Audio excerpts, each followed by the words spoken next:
and never shows us the way. Vous êtes live? Nous sommes en live. No. Il est tard. Il est tôt peut-être. On éteint la musique. Et voilà cette petite croix, cette grande croix. Pour une croix, c'est plutôt un grand modèle. Allez, je m'assois. Qui va bientôt être enveloppée. On a toujours dit que j'emballais. En fait, j'aime bien le mot envelopper. Envelopper, recouvrir d'une seconde peau un objet. Je l'ai fait beaucoup, par milliers. J'ai emballé des objets par milliers. Et là, j'emballe plus tellement d'objets comme je le faisais avant. C'est même extrêmement rare. J'expérimente d'autres choses. J'ai fait beaucoup de toiles. Allez, on enlève le plan fixe. Ça, on le met là parce qu'on va bosser dessus. Je prends le téléphone, je vous emmène avec moi. Je fais plus tellement d'emballage d'objets parce qu'il faut changer, hein, il faut redécouvrir d'autres choses. Un jour, j'en ferai peut-être. Et ce soir, je vais vous montrer pendant que tout le monde dort, c'est-à-dire que je vais montrer à strictement personne ce que je suis en train de faire en ce moment, que j'aime bien, parce que je trouve que ça fait un effet assez fort. Ça fait se poser des questions. Je prétends pas avoir de réponse. Et c'est donc un enveloppement de croix. Voilà, alors, je retourne l'appareil en un coup, comme quoi je me professionnalise. Vous voyez, j'ai un petit peu de réserve, hein. Il y a de quoi choisir la bonne taille, parce que j'ai aussi de la matière. Ce qui est relativement à la fois choquant et merveilleux, c'est que ces croix ne coûtent strictement rien sur le site qui commence par I et qui finit par B. Et de l'autre côté, j'ai tout ça. Tout ça qui vient de 2 sacs d'une marque qui est évidemment Louis Vuitton, qui est quand même emblématique aussi par ricochet emblématique du groupe LVMH, qui fait pour moi en tout cas immédiatement penser à Bernard Arnault. Et voilà la première croix que j'ai faite, celle-ci. Elle est plutôt grande, et quand je l'ai eue dans la main et que je l'ai finie, je me suis dit waouh, c'est quand même assez fort. Il y a un truc assez fort, parce que là on peut se dire, est-ce que le luxe est une nouvelle religion? Qu'est-ce qu'est devenu la religion? Est-ce que la société de consommation est une nouvelle religion? Est-ce que, et sur celle-là, j'ai marqué un truc un peu décalé, qui est relativement pas du tout provoquant, qui fait absolument pas penser, qui fait absolument pas comprendre ce que je peux penser. J'ai marqué Saint Bernard Arnault, priez pour nous. Ensuite, j'ai marqué que LVMH nous protège. Mais bon, j'ai rien contre personne, mais je trouve que ces objets sont forts. Après, je me suis dit que mon sac Goyard, qui est une marque que j'aime beaucoup, que j'apprécie beaucoup, surtout leur toile monogramme, qui est assez subtile, et c'est en fait représentatif, je crois, normalement, des rondins de bois que le fondateur de la maison a cheminé par un fleuve, etc., etc. Enfin, il y a tout un storytelling autour du dessin de la toile Goyard, qui aurait une histoire ancestrale en rapport avec des fleuves et de l'acheminement de bois. Ce sac, je l'avais acheté au début des années 2000. Il m'a accompagné partout. Il a vu plein d'endroits, il a vécu plein de choses, il a vu plein de choses dedans. Il a eu une super life. Et je le mettais plus parce qu'il était troué sur les côtés. D'ailleurs, je vais vous montrer sa dépouille, j'arrive.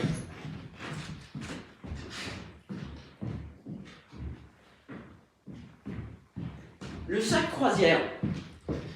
Voilà ce qui reste du sac croisière. Et avec ça, j'ai fait 8 croix, je vais peut-être pouvoir en faire une 9e. Il était génial, je l'aime et je l'aimerai toujours à travers ce qu'il est devenu. Et plutôt que de le laisser dormir dans mon dressing room, eh ben, il y est passé. J'ai récupéré la toile et ça m'a permis, parce qu'il y a peu de toiles, il y a eu plein, enfin il y a Moana, il y a Pierre Hardy, il y a Pinel et Pinel ou je sais pas qui. Bon, Goyard, je l'aime vraiment. LVMH, Louis Vuitton plus précisément, je ne l'aurais pas acheté, le sac. On me l'a donné. Il avait vécu deux sacs qui avaient vécu 25 ans dans une cave et qui du coup avaient les poignées en cuir qui étaient pétés, qui étaient absolument inutilisables et non réparables non plus. Alors c'est du vrai recyclage. Alors c'est maintenant une méthode. J'ai mes petits scotch. Attendez, je retourne encore. J'ai 5 largeurs de double face. Et quand je prépare mes bandes, j'utilise ces 5 largeurs. Donc dans ces objets, vous avez une succession et un jeu, une combinaison de 5 largeurs différentes de ce scotch ultra technique 3M 0,9, 12, 15, 20 et 25 mm. Non, oui c'est ça. 0 à 20, enfin vous comprenez quoi. Pas besoin de trop de détails. Alors sur celle-ci, parce que j'ai fini le goyard, il me reste quelques restes là dans cette peau d'autruche. Sur celle-ci, le marqueur ne fonctionnait pas tellement. Alors j'ai mis 2 étiquettes et j'avais envie de la commencer en parlant, du coup toute seule. Mais si je fais un live, j'ai le droit de parler. C'est ça qui est chouette, parce que si je parle toute seule sans faire de live, c'est bizarre. Alors là, ça me permet d'avoir le droit de parler. Et j'ai marqué « In life we trust », parce que la croix, pour moi, j'en ai fait un grand paquet des croix. Ça représente la foi. La foi, en l'occurrence, en la vie. La foi en ce que vous voulez, mais la foi plutôt que pas avoir la foi. C'est une forme de synonyme de l'optimisme et c'est un regard qui n'est pas connecté pour moi à une incarnation religieuse. Ça représente aussi pour moi les intersections. Les intersections, j'ai commencé, vous savez, pas forcément, par utiliser des rubans brandés. Là, on a une croix Chanel, une croix Hermès, et l'intersection qui est représentée pour moi par la croix. Ce sont donc 2 droites qui se croisent. C'est pour moi la condition de la vie. Ton papa a croisé ta maman à une intersection et tu es né, et etc. Nous sommes tous tout le temps en train de passer par des intersections qui nous donnent la possibilité de vivre quelque chose. Alors allez, j'ai assez parlé de cette symbolique de l'intersection. Il va falloir maintenant travailler un petit peu sur cette croix. Alors comment faire ? Ça, je l'ai mesuré. Je vais commencer par ce morceau-là. Et s'il y a un petit débord, je le couperai au cutter. Alors, ça fait 6 cm. Donc, théoriquement, si je ne m'abuse, ça, c'est du 2,5. Allez, on prend. J'ai acheté un trépied, mais en fait... Alors, il faut que je fasse gaffe qu'il n'y ait pas de défaut. Alors, de toute façon, je pourrais pas emballer avec ça parce que c'est vraiment du plastique et que j'ai même essayé de faire des toiles avec et ça se décolle. C'est non conformable, ça prend aucune forme. En même temps, c'est éternel. Hein, tu peux carrément faire péter une centrale nucléaire, la toile restera entière. Donc là, sur les 6 cm, nous avons pris 2,5 cm. Donc, si je rajoute 2,5... Alors, si je prends une de 2, ça me fait 4,5. Donc ça, c'est du 2. Voilà, on va essayer de composer. Et normalement, je pourrais mettre une de 1,5. 2,5, 4,5, 1,5. Et si ça dépasse un peu, je m'arrangerai. Donc ça doit être du 1,5. Alors, je vais faire symboliquement cette partie avec vous. Et après, je me tairai, je fermerai ma bouche et j'arrêterai de parler. Alors, comment faire? Comment faire pour faire cette opération avec vous? C'est symbolique et j'aime bien ce que j'ai marqué. In life, we trust. Alors, dans quel ordre on les met? On met la petite au milieu, la plus grande en premier. Est-ce qu'on fait comme ça? Alors, je vais reculer un peu l'appareil. Ou je vais avancer la croix plutôt. La croix et la manière. Donc c'est pas optimal hein, forcément. Mais vous savez, on n'est pas des pros. Alors voilà. Normalement là ça fait 6 cm. Alors je me lance c'est comme ça que ça se passe. Hein. Il faut pas réfléchir 50 000 fois.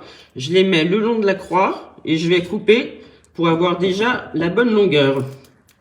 Donc, enfin, je coupe un peu plus large. C'est quand même pas facile de s'auto-shooter. Il faudrait faire des écoles. Allez, Louis Vuitton, le sac d'il y a 40 ans. Ton avenir recommence cette nuit. Tu vas être réincarné en une croix qui n'intéressait plus personne, qui elle-même était vouée à devenir un truc sur eBay dont personne n'a rien à foutre. Ça coûte rien, c'est hallucinant. C'est fou, alors que tout le monde avait un crucifix chez soi. Je dis pas qu'il faut avoir un crucifix, c'est tout. Ce qui est étonnant, c'est comme quelque chose peut disparaître et peut-être que ça réapparaîtra. Cette religion chez nous. Il y a des pays. Alors je regarde. En fait, il faut pas avoir un truc qui décroît trop grossièrement. Là, je regarde laquelle je mets en premier. Si j'attaque par la grande de 2,5 ou la moyenne, là ça fait 2, 1, 5, 2, 5. J'ai pas choisi, j'ai pas fait le raffinement. On va faire la 2,5 en premier. Après, on va mettre la 1,5 et ensuite la 2. Et après, a priori, je vous laisse tranquille. Alors, c'est parti. Ouais, l'intersection, j'aime beaucoup cette notion. Par exemple, quand on devient ami avec quelqu'un qu'on rencontre au travail, l'intersection se fait dans ce lieu de travail. Et tu le croises à la cafétéria. Et tu lui parles une première fois. Et ben là, il y a intersection. Et 20 ans après, t'es toujours ami avec lui. Parce qu'il y a eu cette intersection. Voilà ce que c'est pour moi une intersection. Presque tout vient d'une intersection. Alors théoriquement ça fait 6, il ne devrait pas y avoir théoriquement de coupe, mais rien n'est complètement sûr. Avec ses mains de top modèle, on enlève le fameux backing. Alors je choisis le sens, on voit du LV, je le mets en haut ou en bas, en haut, comme dans la chanson cette année-là. Et puis il y a des finitions après à faire. Les tranches qu'on voit, je les passe au feutre ou au cirage. Sur le Goyard, je les ai passées au cirage bleu, les tranches, pour qu'elles ne se voient pas, parce que la toile est faite sur c'est une vraie toile enduite. À la base, c'était sur du lin, parce que le lin, c'est la matière qui a la plus grande mouillabilité. C'est pour ça que les toiles pour peindre sont faites en lin à la base. Ensuite, tu as le coton. Et la mouillabilité, c'est la capacité d'absorption. Alors le lin, c'est donc ce qui absorbe le plus. Donc la toile Goyard, à l'origine, était en lin. Et je l'ai fait analyser dans mon travail. Ils disent toujours que c'est du lin. Mais apparemment, ce n'est pas totalement vrai. Parce que en la faisant analyser cette toile par le spécialiste Freudenberg, qui vend aux maisons de mode tout ce qui est à l'intérieur des vêtements, eh bien, nous nous sommes aperçus que c'était du coton. Voilà, alors je choisis le sens, on fait comme ça. Et ensuite, avec les 5 largeurs, j'évite il est hors de question de faire 2 fois la même largeur qui se suivent. Et il est hors de question de faire des tailles grossièrement croissantes ou décroissantes. Ça se compose. Avec ces 5 largeurs, je compose la succession des strates. Et là, j'ai déjà fait la tranche qu'il faut faire en premier. Et voilà. Alors, on va voir s'il y a du débord à couper. Ouais, il y en a. Voilà donc ce que ça donne. Alors, je vais m'installer tranquillement à ma nouvelle place que j'aime beaucoup. En ce moment, je travaille assise sur la table. J'ai pas beaucoup parlé, mais j'ai déjà soif. Ce plan en contre-plongée est très valorisant.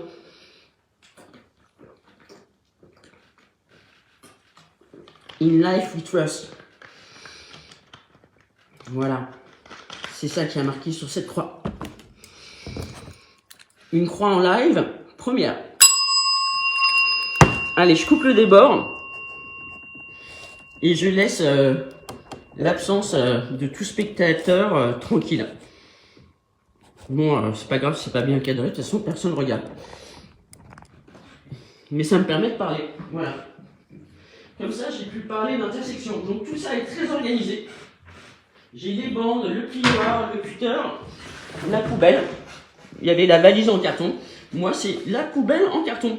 Ce sont des déchets pas du tout organiques. Du papier, de la toile Gouillard, de la toile Vuitton.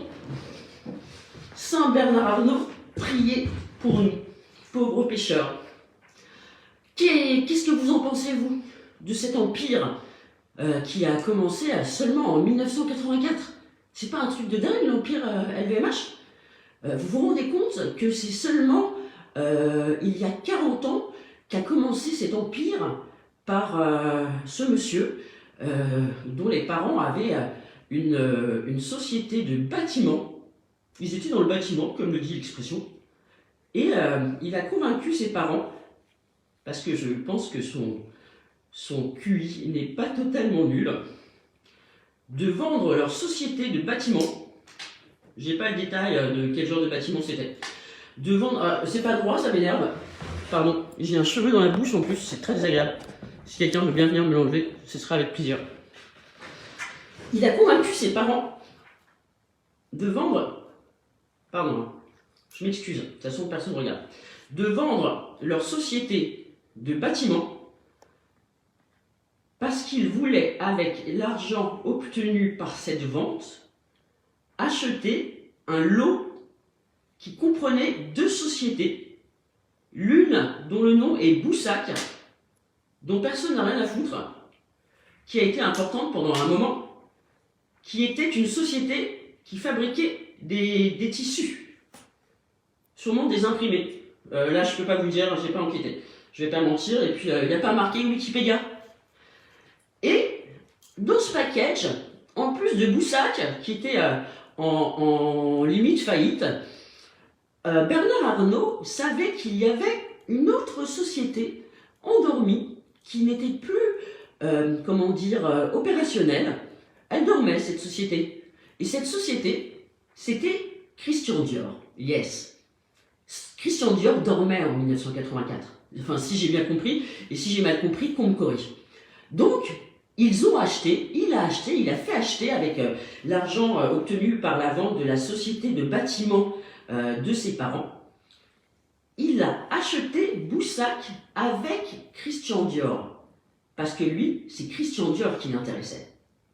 Et là, ting, ça a commencé à devenir l'aventure qui nous emmène aujourd'hui à avoir littéralement un empire. Alors le bon côté, c'est qu'évidemment, en effet, ça crée des emplois. Un empire qui s'appelle LVMH. Et ça a commencé donc par l'achat de Boussac et de Christian Dior. Christian Dior, dans toutes les marques LVMH, c'est la seule marque qui appartient en direct à monsieur Bernard Arnault. Ensuite, je crois que c'est Vuitton qu'il a acheté. Et la spécialité, c'est que les achats sont toujours un peu space, quoi. L'achat de Vuitton, ça s'est fait dans le contexte... je suis en train de me faire plein d'amis en racontant ce que je pense. Dans un contexte de la famille Louis Vuitton qui se déchirait l'héritage de la boîte. Et il a fait un tour de passe-passe en se mettant dans la poche trucs, un tel, trucs qui se sont embrouillés. Voilà, j'ai coupé des deux côtés, maintenant je vais faire se rejoindre.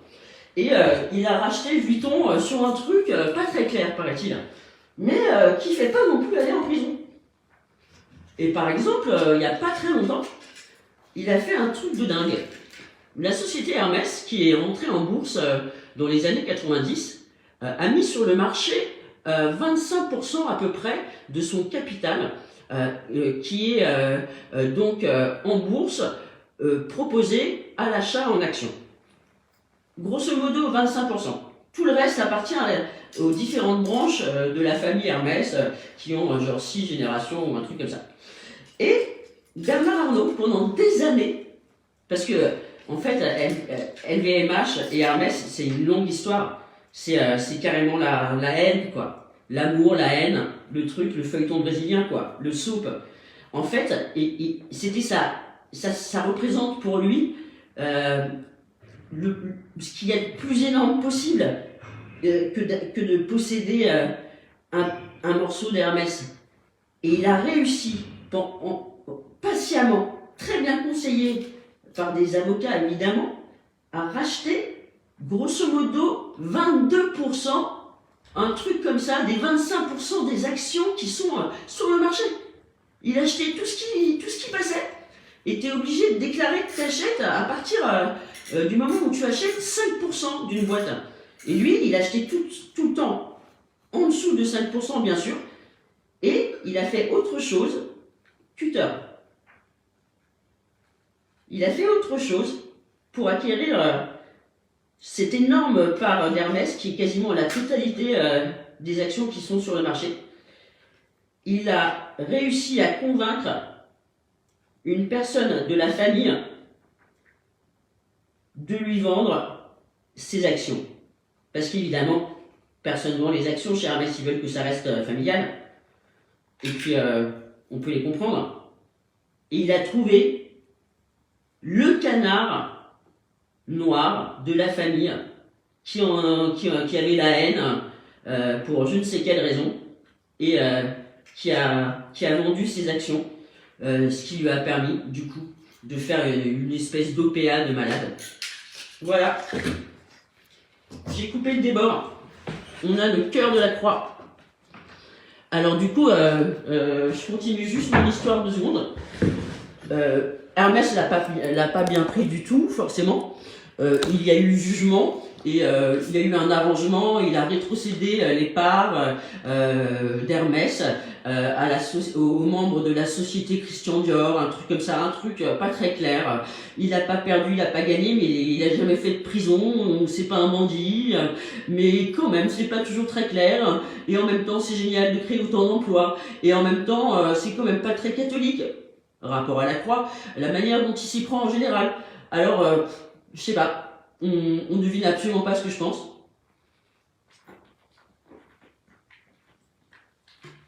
C'est ça qui est bien. Et est-ce que vous pensez que c'est normal? Allez, je continue 2 secondes. Je me colle une autre petite bande. Parce que, comme j'ai commencé à faire mon couplet, je crois que je vais pas le poster ce live. Alors, on retourne. Si on y arrive, oui, bonjour. Comment retourne ton appareil? J'ai acheté un trépied, mais donc je m'en sers pas. Alors, je me suis planté. Tac. Voilà, ça retourne. Ça, c'était récent, le coup d'Hermès. La famille, elle était dans un état, vous pouvez pas imaginer, quoi. Alors, on va mettre où? On va mettre comme ça. Et voilà. C'est à peu près OK. Et c'est pas très passionnant. Alors là, je prends mes ciseaux et je vais prendre une bande très fine dans les morceaux qui sont des chutes des autres croix. Et par exemple, il y a un truc que je trouve hyper intéressant aussi. Le truc, c'est, que pensez-vous du fait qu'il y ait un endroit qui s'appelle la Fondation LVMH, qui propose des expositions d'une telle qualité que ces expositions seraient normalement, potentiellement, des expositions qui seraient proposées par l'État à Beaubourg, au musée des arts décoratifs, où tu veux. Est-ce que c'est le rôle d'un groupe comme Bernard Arnault que de se substituer à l'État pour nous montrer des expositions de chefs-d'œuvre, certes, mais est-ce que c'est vraiment leur rôle? Est-ce que au final c'est pas louche? Est-ce que c'est pas pour être associé à la culture et finalement faire plus de pognon, quoi? Vendre, c'est tout, quoi. Voilà, soyons clairs. Ben moi, je trouve que c'est pas à Bernard Arnault de nous montrer une expo sur Simon Entaille. J'en avais vu une à Beaubourg et je suis très contente d'aller à Beaubourg et je remercie l'État et tout ce que fait l'État pour nous donner accès à la culture. Et c'est pas un groupe quel qu'il soit, je trouve, de se substituer à l'État pour quoi que ce soit. Et il y a des choses dans ces cas-là plus importantes à faire. Est-ce que je mets ça? Ouais, je mets ça. Qu'il fasse de l'humanitaire, qu'il aille donner de l'argent, qu'il aille donner à manger à ceux qui n'ont pas de quoi manger en Afrique, qu'il leur fasse des puits et qu'il leur apprenne comment se procurer de quoi manger par internet. Non, c'était une blague, une mauvaise blague. Je m'excuse. Enfin voilà, je suis allé voir l'exposition Simon Entaille. J'adore Simon Entaille, c'est magnifique. Ça c'est du 2. J'aimerais bien du 2,5. Est-ce que j'ai du 2,5 en coulisses? Et c'est juste que je trouve que c'est pas un groupe, que ce soit celui-ci ou un autre, ce n'est pas un groupe. Je vais mettre du 2,5. Ce n'est pas un groupe commercial.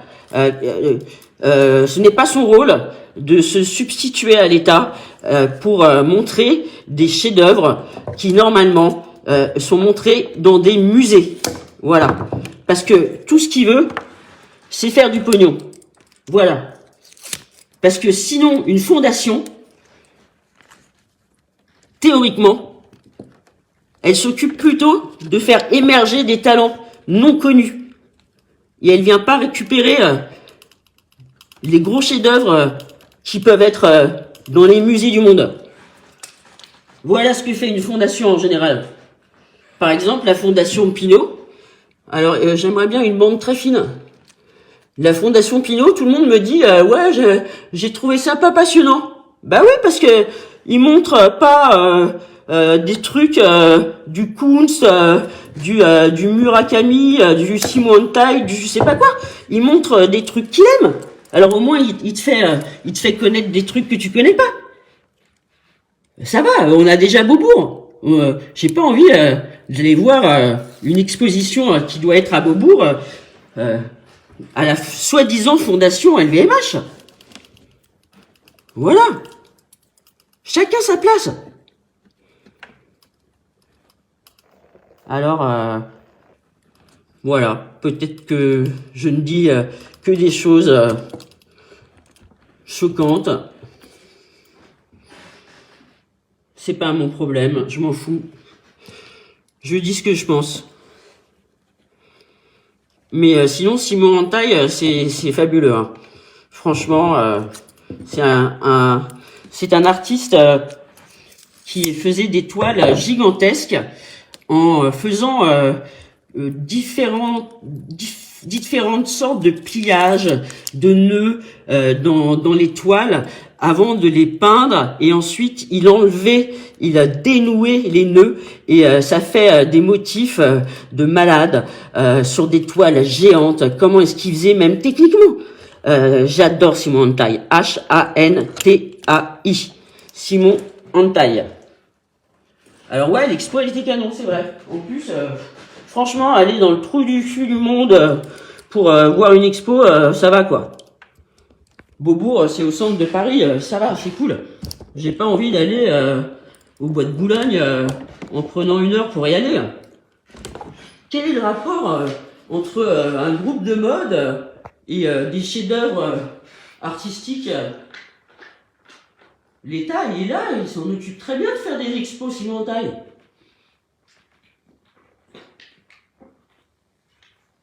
Si c'est une fondation pour l'art, faut aider les artistes qu'on connaît pas. Faut pas montrer ceux qui valent des milliards et que tout le monde connaît. C'est de la récupération.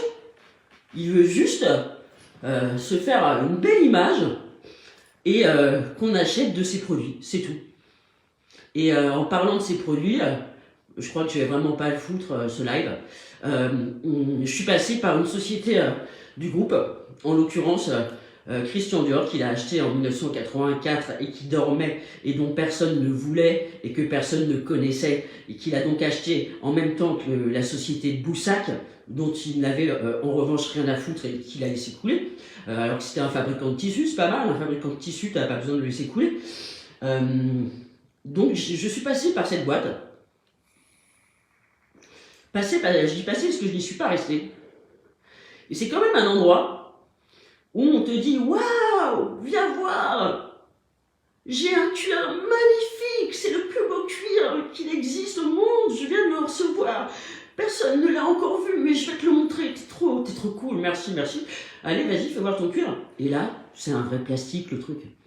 Parce que moi, j'ai quand même fait 15 ans chez Hermès, donc le cuir, c'est un tout petit peu quelque chose que je connais. Et là, le mec, qui est bras droit de Bernard Arnault, qui est CIO, il te montre un morceau de cuir avec la fleur, c'est-à-dire le dessus du cuir, qui est totalement plastifié, quoi. Mais un truc de malade.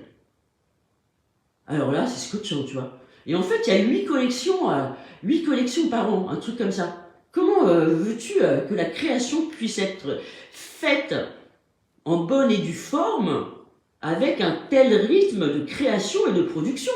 Ils sont en flux tendu. C'est en permanence, une collection. C'est l'usine. Ouais, ok, ça s'appelle l'industrie du luxe. Alors, moi, ce que je retiens, c'est le mot industrie, ouais. C'est clair. Ils te brodent des baskets avec une vraie broderie faite dans les règles de l'art.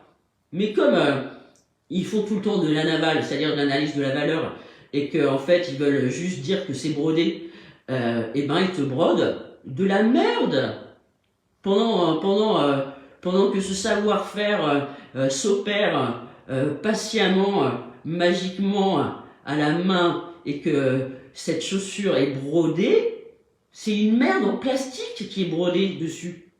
C'est juste un truc de malade. Au lieu de broder ça s'appelle un sequin, au lieu de broder une parure qui est noble et qui est belle, vu le savoir-faire qu'il faut pour broder, eh ben brode quelque chose qui est beau quand même. Pas carrément une paillette que tu trouves dans la boutique où tout est à 2 balles, que ce soit le micro-ondes ou le paquet de paillettes. Bah j'ai pas fait longtemps là-bas. Hein. 3 mois. De toute façon, j'étais engagé, j'étais parachuté par le CIO et il m'a détaché en fait en me donnant une mission parce que en fait là-bas c'est très particulier donc, mais je vous explique. Il m'a donné une mission